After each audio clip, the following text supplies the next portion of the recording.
Lord Jesus Christ.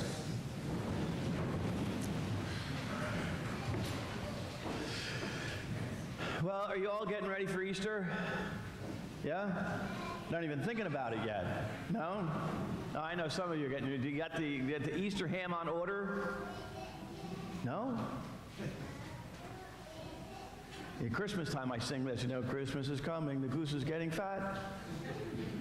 Easter's coming, the Easter bunny, here comes, that's the song, here comes Peter Cottontail, up and down the bunny trail. No? Doesn't touch you. No? Not at all? Not Easter at all? It's coming, 2 weeks. It's only 2 weeks away. The Easter egg hunts and all those kind of things that the kids are going to be doing? No? Oh boy, I'm in trouble. A couple of years ago, I had the opportunity, because I was doing sabbatical, before I came to town here, sabbatical, and I was able to take Christmas off. I had no responsibilities for Christmas, so we were having a Christmas family reunion at my niece, where she lived down in those days, down in New Orleans, and we were all heading to New Orleans to celebrate Christmas. I got to do that. It was wonderful. Being able to be off for Christmas and just kind of go to church and be a person in the pew, a pip. Person in the pew, a pip. I don't get to do that too often. I got to get you guys paying attention to me somehow. Gee whiz. Anyhow, we had a wonderful Christmas together. My niece made this beautiful turkey. And, she was so excited about making this turkey and getting it ready and cooking it. And you know what? When it was cooking, she had soaked it in brine and then put it in the oven and all kinds of fancy stuff. And it smelled so good as it was cooking. And brought it out of the oven, let it sit, and it was like, yummy, yummy. Can't wait for this turkey. All the fixings that went with it, of course. And my job in the family is Uncle John gets to cut the turkey. I always, at Christmas, Thanksgiving, Easter, well, we don't usually get together as a family at Easter. I get to cut the turkey. And I'm sitting in the kitchen. I get everybody out of the kitchen. I'm cutting the turkey. Somebody came into the kitchen. It might have been my sister. I don't remember. What smells? Yeah, something smells funny, but yeah, so what? It's all this cooking and all that going on. Nah, something smells wrong. It's the turkey. It's the turkey. Yeah, but what do I know? Yeah, the turkey was bad. Exactly. My poor niece was devastated. Absolutely, all the anticipation leading up to the turkey, and the turkey was. So we had a wonderful Christmas dinner of the fixings. And we laugh about it telling the story to this day. However, if my niece found out that I was telling this story, she'd be mortified. But anyhow, the anticipation, just waiting, and then all of a sudden it's dashed. Imagine. And that's why I start off with Easter. Imagine if that were Easter. The anticipation, we're building up to Easter. We're doing all kinds of great things to get ready for Easter. And then it comes and it's like, the turkey's bad. What if that were the experience that people had coming to church? Do you think they'd come back? No, they wouldn't. No. So I need your help. So that all those people who are visiting us at Christmas, or at Christmas and Easter, Christmas too for that matter, but because it's Easter, I need your help to minister to their needs. It would be wonderful if we could have a crew of people, and I've been asking for this, and one of these days, somebody or some group of people are going to stand up and say, yeah, Father, we'll do that. It'd be nice if we had people out in the parking lot to help find parking places, because you all know that that parking lot gets to be a disaster, right? Yeah, and that would be great if we could do that. It'd be great if there were people, if everyone here who's regularly here were welcoming everyone else who came into church, and we had that sense of wouldn't that make church so much more of a great experience for everyone? So there's sign-ups in the back there for helping out at Easter. You can talk to Kristen or Lisa, and I'm sure that they'll put you in exactly the right place for you, okay? It's true that sometimes, we do things. We want to try to do things. We make resolutions to do things. I'm going to do this particular thing only to fail.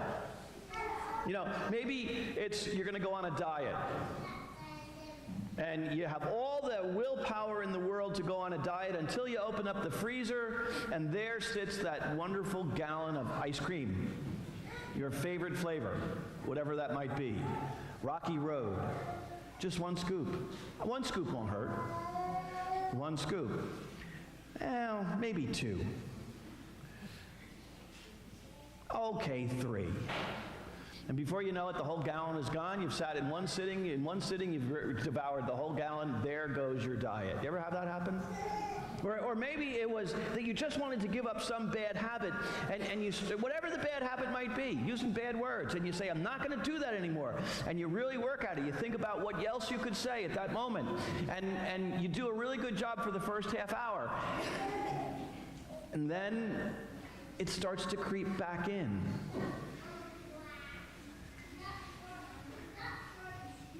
And you say, maybe it was a commitment to do something. Like go to the gym. I'm going to go to the gym 3 times a week, Monday, Wednesday, Friday. And the first week, you get that gym membership, and you're up there, and you're doing your thing, exercising, whatever it is, lifting weights, and you're on the treadmill, and this is great. Wednesday, you go back, and it's really good. And Friday, you go back, and it's okay. And then the next Monday comes along, and you wake up, and you say, oh, geez, I got a meeting this afternoon. I can't make it to the gym. I'll go tomorrow. Tomorrow comes, and guess what? You don't happen. And Wednesday, you say, oh, I'll go. And maybe you get there, and, I only have 15 minutes on the treadmill, and that's it. Friday comes and doesn't happen, and then the next week comes and it doesn't happen at all, and before you know it, forget it. You just wasted all that money on that gym membership. Or maybe, and I know there's still some young people here, most of them are over there, but I know that there's some school-age people here, high school age mostly, and you say to yourself, I'm going to do my homework as soon as I get home from school, because I don't want mom nagging at me. And then you get home from school, and someone calls, and you spend 3 hours on the phone, or the remote control for the game, and you spend 5 hours with the game, and the job doesn't get done, and mom starts nagging. Those are the traps of willpower. I won't do this. I will do that. And it never seems to happen. And moreover, the reason, more often than not, the reason why it doesn't happen is because of this license to sin. This license to sin. The reason for this license often is that we forget the third part, and that's the I want. The I want is such an important part of willpower. So welcome to this fifth in the series of the license to sin. It's all about willpower. I want, I will, I won't, I want, I want. I want, I will, I want. I won't, I want. I can't say it. I won't, I will, I want. Last week I asked you to consider that I want. And we put it in the context of the man born blind, who all he wanted was to see. And although it wasn't merely physical sight, more so it was spiritual sight. He wanted to see God, and through Jesus, he did. I want to take some time this week, though, to offer you a bit of a warning about this I want. And it comes from this story in the Gospel of Martha and Mary. And the problem that we face oftentimes, like any good thing, and everything that God gives us is good, this wanting can be dangerous, and we must be careful. Because too often we mistake wanting for happiness and the happiness that we seek so much in life. Because at the end, isn't that what we all want, is to be happy? 2 different times in the gospel, we hear this line, Lord, if you had been there, my brother would not have died. Martha says it, and then Mary says it. 2 separate occasions, verse 21 and 32. They wanted their brother to live. And any one of you who has experienced the death of a loved one, a spouse, a parent, a sibling, a brother or sister, a child, Anyone. The wanting is, I want this person to be alive. That's exactly how Martha and Mary felt. You can understand that. However, we, like they, get into trouble when we mistake the wanting for the happiness, the end result, the reward. You see, they did not want their brother to die. They wanted him alive, and as a result, that's what they were focusing on, wanting, not what was going to bring them happiness. So that when he died, they were beyond disappointed. And more so, they were disappointed that Jesus wasn't there to do something because they knew he could. You know, I've said this before. Each one of you and I have been given a wonderful gift, many wonderful gifts. It's that blob of gray matter that sits on top of your head. You know that, don't you? Your brain. It's a gift to you from God. It's a wonderful thing, and it does all kinds of great stuff in our lives. The problem with our brains is that it can often mistake the promise of a reward for the guarantee of happiness, and as a consequence, we often chase after satisfactions that in the end give us none. They don't deliver. When our brain recognizes the opportunity for a reward, something happens. There's a reward coming, and the brain does this nuclear reaction. It goes, blah, it springs into life and says, go, go, go get that reward. It's a wonderful thing. Go for it. Do it. It's like this. Did you know the lottery this week is going to be for $50 gazillion? I gotta get my ticket. I gotta get my ticket. I gotta go. I gotta get my ticket. Get the ticket. I go buy the ticket. And what do I do with the ticket all week long? Spend the $50 gazillion that I know I'm gonna win. Right? Yes. Yes, you do that. I know. We all do that. What's the chances you're gonna win? Zip. Zero. Zill. Nada. It ain't going to happen. It just isn't going to happen. Now, I don't want to get into what's wrong with playing the lottery, but certainly, please, don't spend your life savings on that $50 gazillion ticket that you know you're going to win, because you'll be in trouble. And at the very least, don't spend this week's paycheck on it either, because you know why? At the end of the week, you'll be hungry.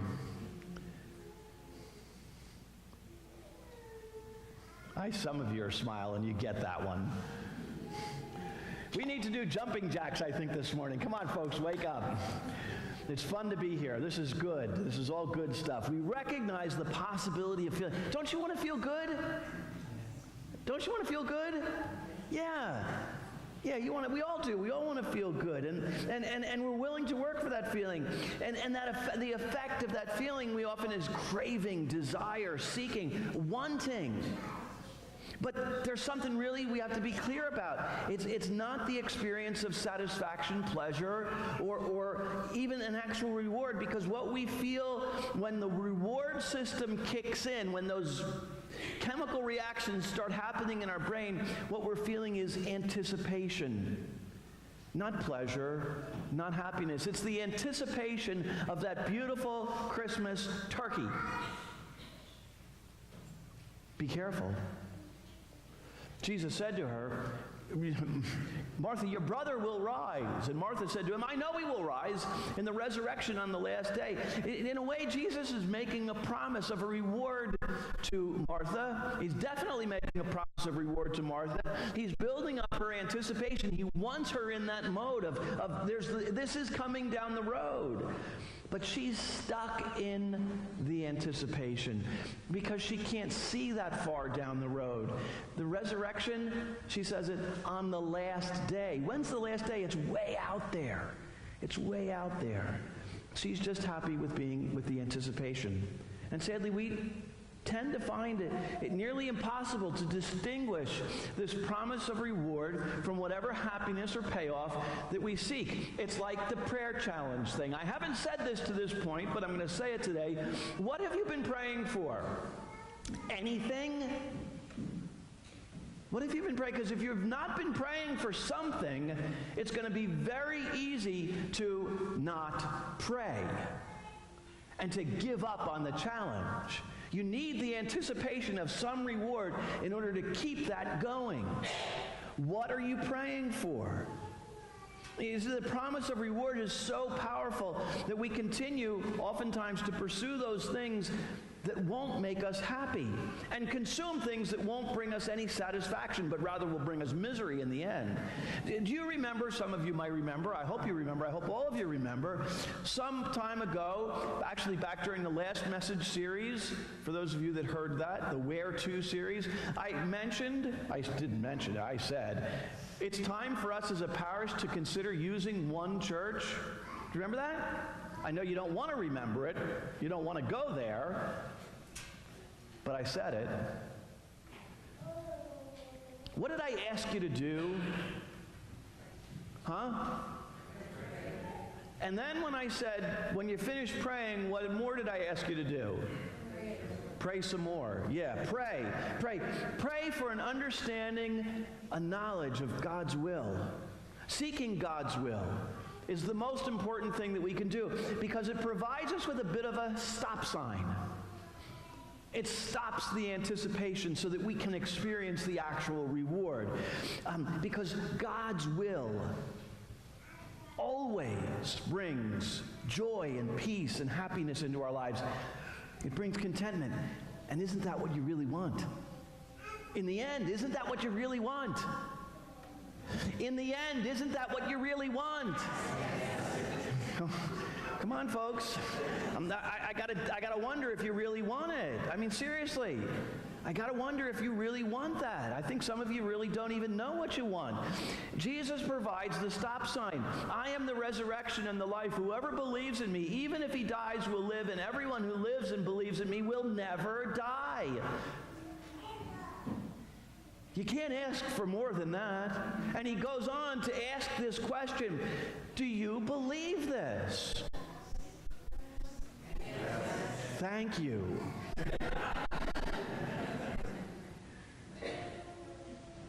But I gotta say, I wonder if there's some of you that are saying, scratching your head saying, listen my hair up.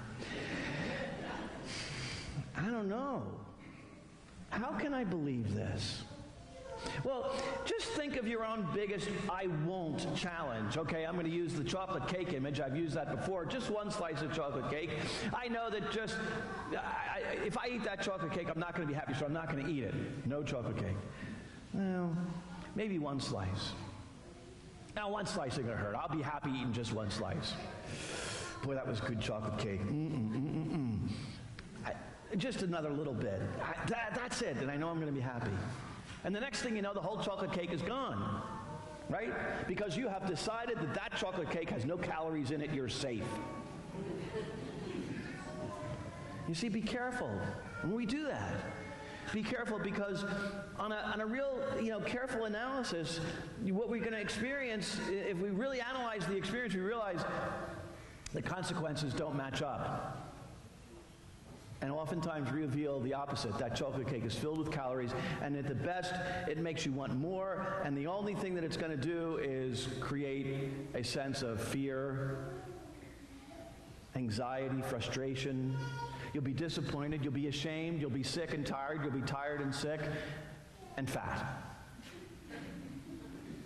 Well, if you eat the whole chocolate cake, you're going to be fat, right? It's going to happen. And you're not going to be no happier from where you started out to be. You see, the temptation in this prayer challenge is to pray, we're going to use, I want this church. God, you've got to make sure that we have this church. I don't want to go to that other church. And if you pray that way, you're going to be disappointed. Not because I've made a decision or any decision has been made, because it hasn't, but because you're not praying for God's will. You're not praying, let God's will be done. We do that, don't we? In just a few moments. Our Father who art in heaven, hallowed be thy name, thy kingdom come, thy on earth as it is in heaven. There's evidence, growing evidence, that when we pay close attention to the experience of the false rewards, and we realize that eating that whole chocolate cake is not going to make us happy, well, the magic of that chocolate cake wears off really quick. You know, and if you force yourself and your brain to reconcile that with what you really want, the happiness, the joy, the peace, the contentment that you really seek, the end of sadness, the end of stress, what you want to really experience, you know what? You're going to go for it. And that's what Jesus says to Martha. Did I not tell you that if you believe, you will see the glory of God? God wants to do something tremendous and great in our midst. He wants to do something wonderful for us if we let him. He wants to do great things for us. And the problem that we face is that we oftentimes just think, well, let's get rid of the wanting and go right to the reward. We can't. And in fact, I said this, I don't know that everyone here really knows what you want. I don't know that you want that. Because I think for a lot of people, we've given up on the wanting because we don't get anything out of it. It just brings us misery and sadness and disappointment.